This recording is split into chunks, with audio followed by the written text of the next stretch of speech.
안녕하세요. 하나님의 사랑을 전하는 사랑해요 하나님입니다. 왜 억울한 일을 당해도 하나님은 가만히 있으라고 하실까? 속이 끓고 눈물이 나올 만큼 답답한데 왜 하나님은 침묵을 선택하라고 하실까요? 말하고 싶은 마음이 들 때 참으라고 하시는 이유는 무엇일까요? 이 영상이 끝날 무렵 여러분 마음 깊은 곳에 말로는 다 할 수 없는 평안이 스며들게 되길 바랍니다. 먼저 성경 시편 39편 9절에서는 이렇게 말씀하십니다. 내가 잠잠하고 입을 열지 아니하오니 이는 주께서 이 일을 행하셨기 때문이니이다. 이 구절은 억울함을 참는 것이 아니라 하나님의 뜻을 신뢰하는 믿음에서 나오는 고백이에요. 하나님은 모든 상황의 주권을 가지신 분이시구나. 그래서 나는 침묵 속에서도 하나님을 바라봐야 하는구나. 첫 번째, 침묵은 하나님께 내 싸움을 맡긴다는 표현입니다. 우리는 억울할 때마다 말로 싸우려 하죠. 내가 옳다는 걸 입증하고 싶고, 오해를 풀고 싶고, 때론 복수심마저 생기기도 해요. 하지만 출애굽기 14장 14절에서는 하나님께서 이렇게 말씀하시죠. 여호와가 너희를 위하여 싸우시리니 너희는 잠잠히 있으라. 이 말씀은 단순히 가만히 있으라는 명령이 아닙니다. 네가 싸우지 않아도 내가 너의 억울함을 풀어줄게 라는 하나님의 따뜻한 약속이에요. 이 말씀은 지금 우리에게 이렇게 다가옵니다. 하나님은 내가 입을 다물고 있을 때도 그분의 손으로 일하고 계신다. 저는 하나님께 응답을 받기까지 긴 기다림을 겪었습니다. 이 말씀이 진심으로 믿어지기까지 내 마음 안에서는 수십 번, 수백 번 말하고 싶고 따지고 싶고 심지어 소리치고 싶은 감정과 싸워야 했어요. 하지만 기도하며 참고 그 자리를 내려놓았을 때 하나님께서 제가 말하지 못한 부분까지 모두 아시고 선하게 풀어가시는 걸 보았습니다. 두 번째, 침묵은 신뢰의 깊이를 증명하는 시간입니다. 우리가 말을 참는다는 건 그만큼 하나님을 신뢰한다는 뜻이에요. 하나님, 저는 지금 아무 말도 하지 않겠습니다. 대신 이 모든 상황을 주님 손에 올려드릴게요. 요셉의 이야기를 떠올려 보세요. 형들에게 배신당하고 애굽에 팔려갔으며 보디발의 집에서 누명을 쓰고 감옥까지 갔던 요셉은 그 어떤 순간에도 자신의 억울함을 외치지 않았어요. 창세기 50장 20절에서는 요셉이 이렇게 말하죠. 당신들은 나를 해하려 하였으나 하나님은 그것을 선으로 바꾸사 오늘과 같이 많은 백성의 생명을 구원하게 하셨나이다. 이건 단순한 용서가 아닙니다. 하나님의 섭리를 신뢰한 사람만이 할 수 있는 고백이죠. 이 말씀에서 가장 깊이 느낀 것은 침묵이 결코 무능이 아니구나. 오히려 하나님을 깊이 믿는 사람이 선택할 수 있는 태도구나. 라는 마음이었어요. 세 번째, 침묵은 하나님의 때를 기다리는 믿음의 자리입니다. 기도해도 당장 변화가 없을 때 우리는 자주 이렇게 묻죠. 하나님, 왜 지금 응답하지 않으시나요? 왜 침묵하라고만 하시나요? 하지만 하박국 2장 3절에서는 이렇게 말씀하십니다. 이 묵시는 정한 때가 있나니 그 종말이 속히 이루겠고 결코 거짓되지 아니하리라. 비록 더딜지라도 기다리라. 지체되지 않고 반드시 응하리라. 이 말씀은 지금 우리 마음에 이렇게 말합니다. 하나님의 시계는 지금도 정확하게 작동하고 있다. 제가 아는 한 성도님은 사업상 큰 억울함을 당해 법정에까지 서게 되었습니다. 그분은 매일 기도하면서도 변호사가 말리기 전까지 억울함을 해명하려고 몇 번이나 글을 쓰셨다고 해요. 하지만 어느 날 묵상 중에 시편 37편 5절의 말씀이 마음에 박혔답니다. 내 길을 여호와께 맡기라. 그를 의지하면 그가 이루시고 내 의를 빛같이 나타내시며 내 공의를 정오의 빛같이 하시리로다. 그분은 그 말씀 한 구절을 붙잡고 아무것도 하지 않기로 결단하셨대요. 그 후 믿기 어려운 일이 일어났어요. 거짓말을 하던 상대 측이 스스로 모순된 발언을 했고 모든 오해가 드러나면서 그분은 깨끗하게 명예를 회복할 수 있었어요. 그분은 이렇게 고백하셨습니다. 저는 아무 말도 하지 않았습니다. 그런데 하나님이 저를 대신해 말씀하셨습니다. 이 간증은 지금 우리 모두에게 이렇게 말합니다. 말을 멈추면 하나님이 입을 여십니다. 네 번째, 침묵은 말보다 깊은 기도로 연결되는 믿음의 문입니다. 우리는 흔히 침묵은 아무것도 하지 않는 상태라고 생각하곤 해요. 하지만 성경에서 말하는 침묵은 입을 다물고 기도의 문을 여는 거룩한 움직임입니다. 시편 62편 1절에서는 이렇게 말씀하십니다. 나의 영혼이 잠잠히 하나님만 바라며 나의 구원이 그에게서 나오는도다. 이 구절을 묵상할수록 저는 이런 마음이 들었어요. 하나님을 믿는다는 건 내 말로 설명하는 게 아니라 그분의 음성 앞에서 조용히 기다리는 것이구나. 그 기다림은 때로는 눈물로 이어지기도 하고 말을 삼킨 채 혼자 울며 하나님 앞에 앉아 있는 시간이 되기도 해요. 하지만 그 고요한 순간 속에서 하나님은 우리의 가장 내밀한 속마음을 듣고 계십니다.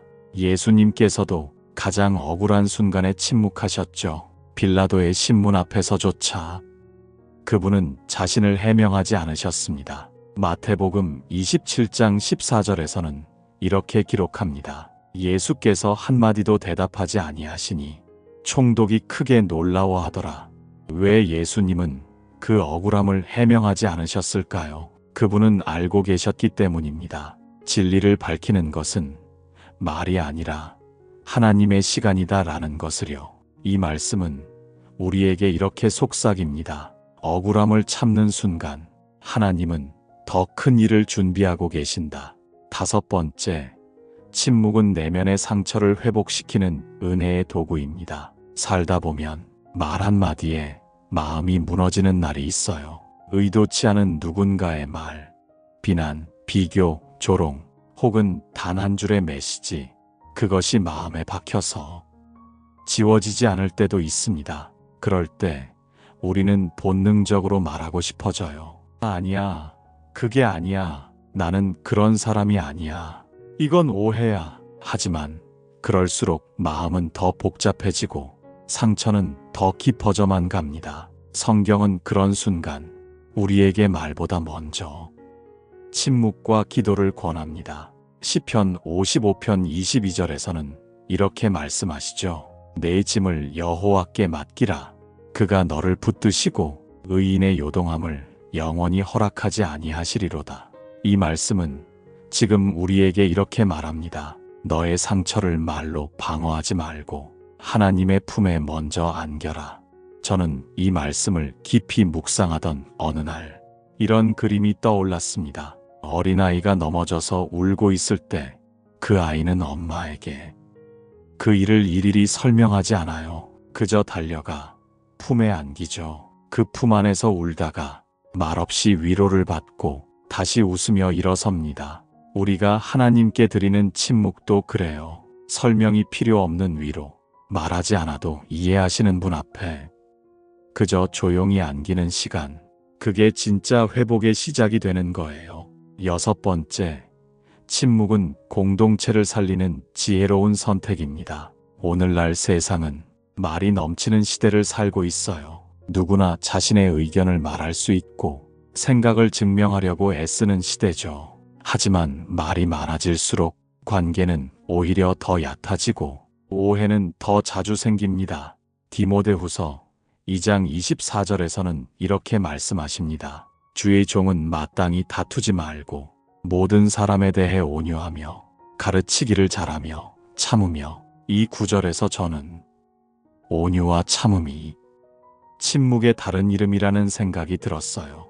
교회 안에서, 가정 안에서 우리는 종종 다툼 앞에서 자신의 의견을 증명하려다 관계를 잃는 실수를 하곤 해요. 하지만 한 사람이 조용히 물러서면 분쟁은 멈춥니다. 한 사람이 침묵을 택하면 공동체는 지켜질 수 있어요. 어느 중년 부부 성도님의 이야기예요.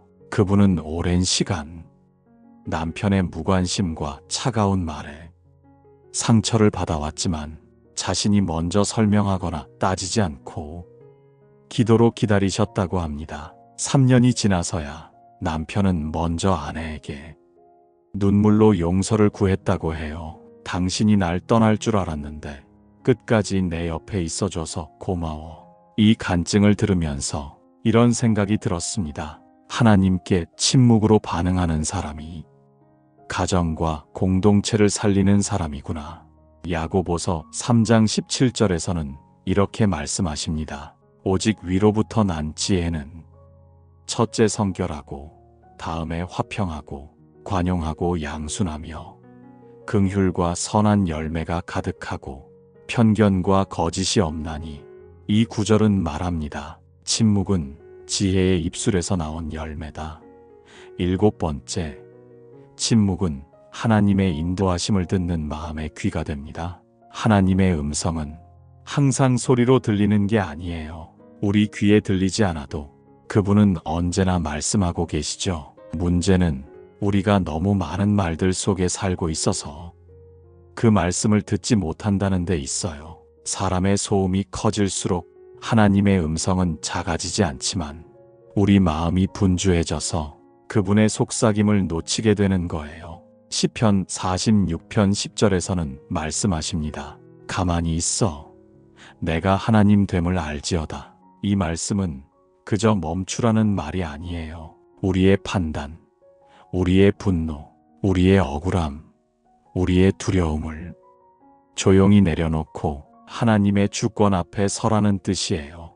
광야에서 길을 잃지 않기 위해 이스라엘 백성은 구름 기둥을 따라 움직였죠. 구름이 머무르면 멈췄고 움직이면 함께 나아갔어요. 그 순종은 말이 아닌 기다림과 침묵에서 시작됐어요. 출애굽기 40장 36절에서는 이렇게 기록됩니다. 구름이 성막 위에서 떠오를 때에는 이스라엘 자손이 나아갔고 떠오르지 아니할 때에는 떠오르는 날까지 나아가지 아니하였으며. 이 말씀은 우리 삶에 그대로 적용돼요. 우리가 무엇을 선택해야 할지, 어떤 말을 해야 할지 고민될 때 침묵은 하나님의 길을 기다리는 선택이 됩니다. 중요한 결정을 앞두고 조급한 말이 아닌 조용한 기도로 주님 앞에 나아갈 때 하나님은 분명히 방향을 보여주십니다. 잠언 3장 5절부터 6절에서는 말씀하십니다. 너는 마음을 다하여 여호와를 신뢰하고 내 명철을 의지하지 말라. 너는 범사에 그를 인정하라. 그리하면 내 길을 지도하시리라. 이것이 바로 침묵이 우리 삶의 방향이 되는 이유예요. 침묵은 멈춤이 아니라 그분의 발걸음을 감지하는 기다림입니다. 8번째, 침묵은 하나님의 보호와 공급을 경험하는 출발점입니다. 우리는 어떤 일이 잘 풀리지 않거나 억울한 상황이 계속될 때 내가 가만히 있으면 손해보는 거 아닌가요? 가만히 있으면 아무 일도 일어나지 않는 거 아닌가요? 라는 마음이 들 수 있어요. 하지만 성경은 분명하게 말합니다. 여호와께서 너희를 위하여 싸우시리니 너희는 가만히 있을지니라. 출애굽기 14장 14절의 이 말씀은 우리가 침묵으로 머물러 있을 때도 하나님은 쉼 없이 일하고 계시다는 것을 보여줍니다. 성경에는 하나님께서 아무 말도 하지 못하던 이들을 직접 찾아와 먹이시고 쉬게 하시고 회복시키시는 장면이 자주 등장해요. 열왕기상 19장에서 엘리야는 광야로 도망쳐 지쳐 쓰러졌을 때 하나님은 먼저 책망하지 않으셨어요. 그분은 떡과 물을 준비해 두셨고 천사를 보내 엘리야를 깨워 일어나 먹으라. 내가 갈 길을 다 가지 못할까 하노라. 라고 말씀하셨죠. 말하지 못하는 상태, 침묵만 남은 지친 상태에서조차 하나님은 그를 먼저 회복시키셨어요. 우리가 어떤 말도 하지 않을 때 하나님은 우리를 가장 깊이 살펴보십니다. 그분은 우리의 필요를 아시고 그 입을 열기 전에 채우시죠. 마태복음 6장 8절에서는 예수님께서 이렇게 말씀하십니다. 구하기 전에 너희에게 있어야 할 것을 너희 아버지께서 아시느니라. 이 구절을 마주할 때 마음이 한결 가벼워집니다. 하나님은 우리의 설명 없이도 우리의 형편을 알고 계시며 우리가 감당하지 못할 짐을 결코 혼자 지게 하지 않으시기 때문이에요. 9번째, 침묵은 신앙을 성숙시키는 하나님의 훈련입니다. 신앙의 깊이는 얼마나 많은 말을 하느냐로 측정되지 않아요. 오히려 얼마나 하나님 앞에서 잠잠할 수 있느냐로 드러납니다. 히브리서 5장 8절에서는 이렇게 말씀하십니다. 그가 아들이시면서도 받으신 고난으로 순종함을 배워서 예수님조차도 고난과 침묵 속에서 순종을 배우셨어요. 그분은 하나님의 뜻에 잠잠히 따름으로 우리를 구원의 길로 이끄셨어요. 신앙은 감정이 높을 때만 자라는 게 아니에요. 오히려 침묵의 골짜기를 지나며 내 안의 조급함을 내려놓고 하나님만 바라보는 훈련을 할 때 비로소 깊이 뿌리를 내리게 됩니다. 빌립보서 4장 6절에서는 말씀하십니다. 아무것도 염려하지 말고 오직 모든 일에 기도와 간구로 너희 구할 것을 감사함으로 하나님께 아뢰라. 말을 줄이고 기도를 늘릴수록 우리 안의 신앙은 단단해져요. 10번째, 침묵은 결국 하나님의 때에 드러나는 상급으로 이어집니다. 우리는 말하지 않으면 아무도 알아주지 않을 것 같고 억울함은 시간이 지날수록 잊히고 사라질 것처럼 느껴질 때가 있어요. 하지만 하나님께 맡긴 사람의 시간은 결코 헛되지 않아요. 하나님은 지금도 보이지 않는 곳에서 우리의 인내를 기억하고 계시고 침묵 속에서 쌓인 눈물의 무게를 그 누구보다 정확히 알고 계시는 분이에요. 베드로전서 5장 6절에서는 이렇게 말씀하십니다. 그러므로 하나님의 능하신 손 아래에서 겸손하라. 때가 되면 너희를 높이시리라. 침묵은 겸손의 표현이고 겸손은 결국 하나님께 높임을 받는 시작점이 됩니다. 성경 속 인물 중 이 진리를 온몸으로 증명한 사람이 요셉이죠. 그는 형제들에게 팔리고 애굽의 종으로 끌려가고 보디발의 집에서 모함을 받고 감옥에 갇히기까지 수많은 불의를 겪었지만 그 어떤 순간에도 스스로를 증명하려 들지 않았어요.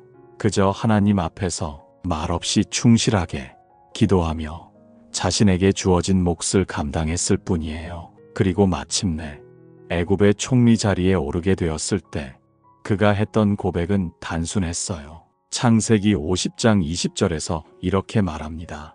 당신들은 나를 해하려 하였으나 하나님은 그것을 선으로 바꾸사 오늘과 같이 많은 백성의 생명을 구원하게 하셨나이다.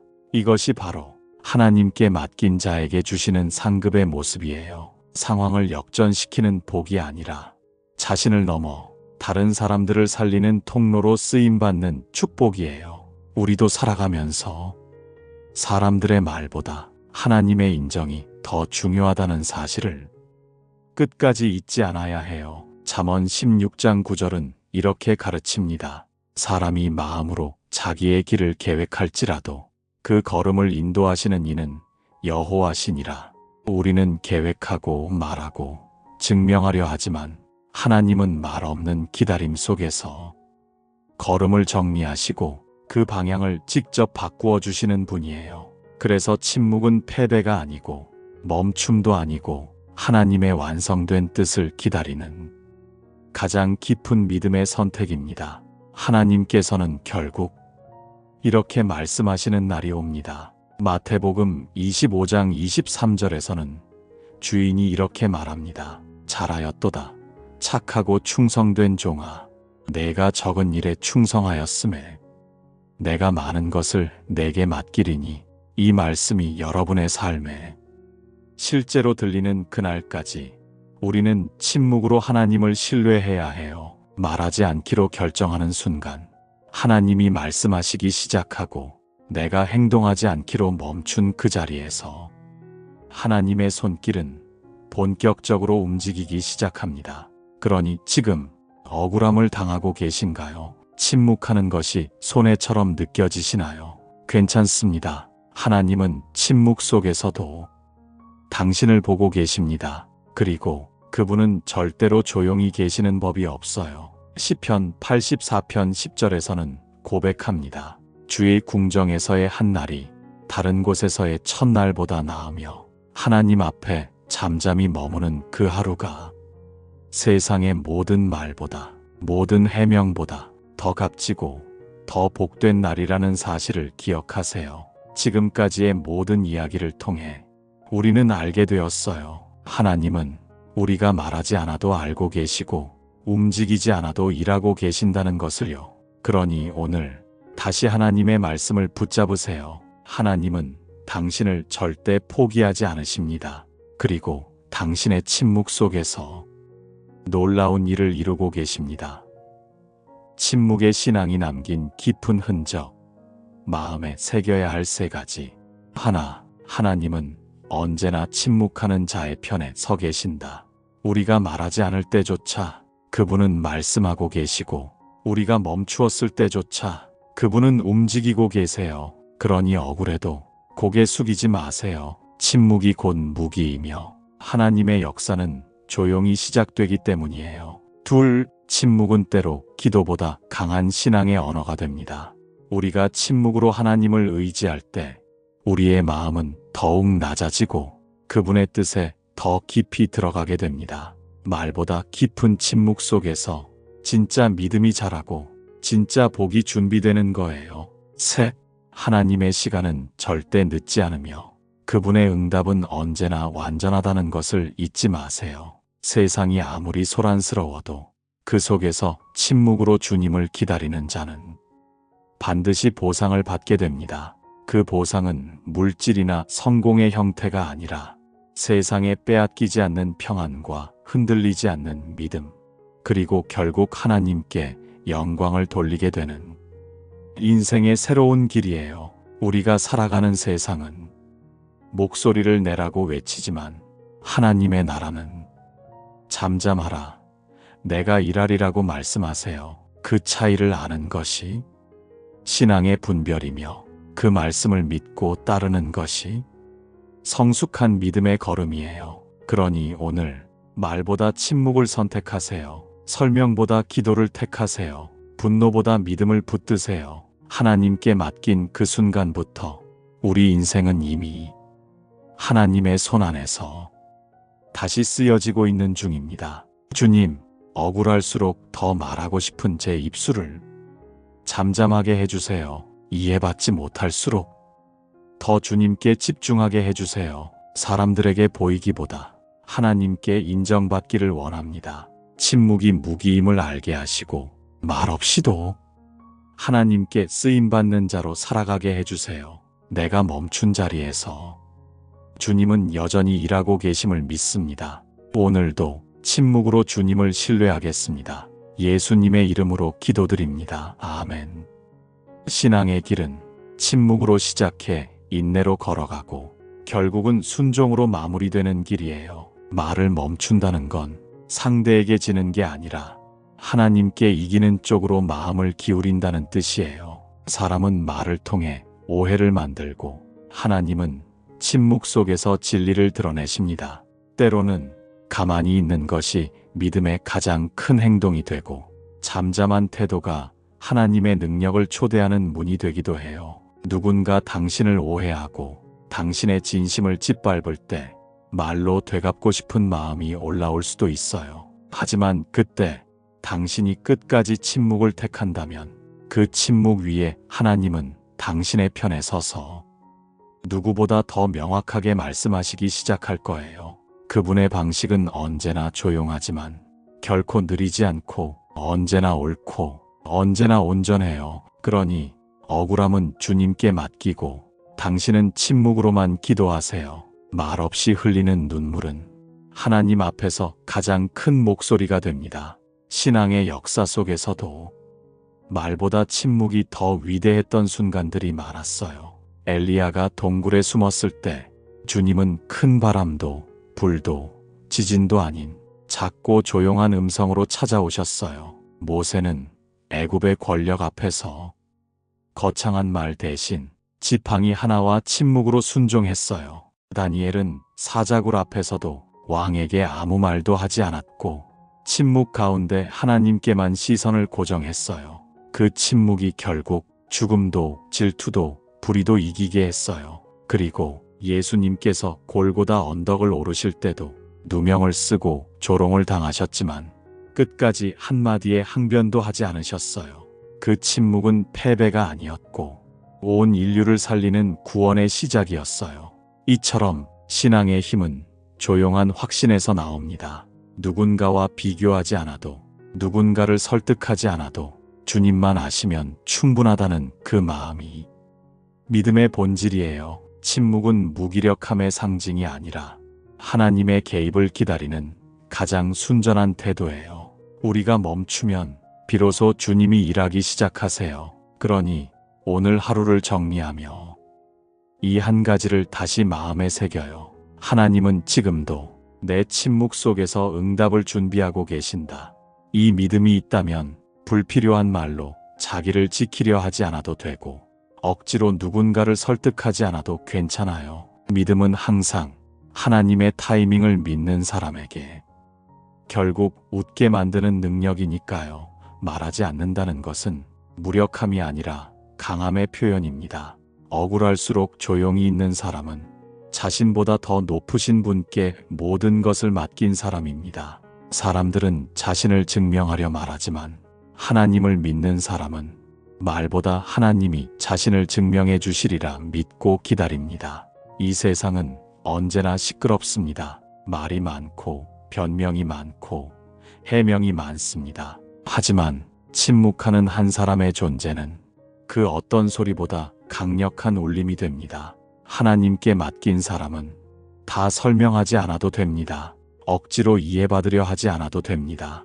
그저 하나님께서 알아주시고 하나님께서 드러내주시는 그날을 기다리면 됩니다. 왜냐하면 하나님은 결코 억울한 자의 침묵을 무시하지 않으시기 때문입니다. 당신이 말없이 참고 있는 그 시간, 그건 결코 허비되는 시간이 아닙니다. 그건 하나님이 일하시는 시간입니다. 입을 닫을 때, 영이 열리고 마음을 낮출 때 하늘이 움직입니다. 감정을 쏟아내는 대신 기도로 토해낼 때 그 기도는 단지 소리가 아닌 하나님 앞에 드려진 향기로 피어오릅니다. 침묵은 외로움이 아닙니다. 침묵은 외침입니다. 하나님만이 나의 변호자이시며 하나님만이 내 사정을 아신다는 믿음의 깊은 외침입니다. 세상은 그것을 이해하지 못해도 하늘은 알고 있습니다. 사람은 몰라도 하나님은 반드시 들으시고 반드시 갚으십니다. 침묵의 사람을 하나님은 절대 외면하지 않으십니다. 지금 아무 말 없이 견디고 있다면 그건 무너짐이 아니라 오히려 올라가기 위한 계단을 밟고 있는 중입니다.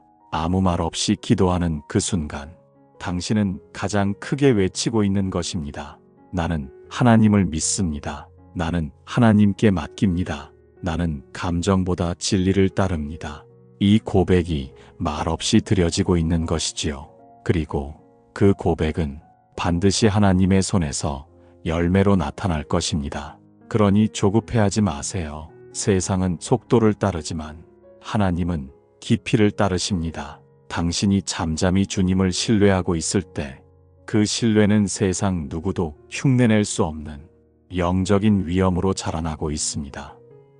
말 대신 침묵을 선택한 그 시간이 사라진 것이 아니라는 걸 기억해 주세요. 세상이 무심하게 지나쳐도 하나님은 당신의 침묵을 하나하나 헤아리고 계십니다. 입술을 닫은 그날들, 속으로 삼킨 눈물의 무게, 말하지 못한 억울함과 꺾인 자존심, 그 모든 것이 하나님의 손에서 영광으로 바뀌는 날이 반드시 찾아옵니다. 우리가 할 일은 단 하나입니다. 속으로 외치는 것입니다. 하나님, 이 모든 것을 주께 맡깁니다. 내 마음도, 내 사정도, 내 억울함도 말 대신 침묵으로 주님께 고백합니다. 그 고백은 그 어떤 웅변보다 강하며 그 어떤 설명보다 분명하며 그 어떤 눈물보다 깊은 믿음이 되어 하늘 문을 두드리게 될 것입니다. 그리고 결국 말하지 않아도 드러나는 때가 옵니다. 참고 견디며 버텨낸 사람의 얼굴에 하나님이 머무르신 흔적이 빛나게 됩니다. 그때가 되면 사람들은 묻지 않아도 느끼게 될 것입니다. 왜 저 사람은 아무 말도 하지 않았는데 그토록 단단해 보였는가?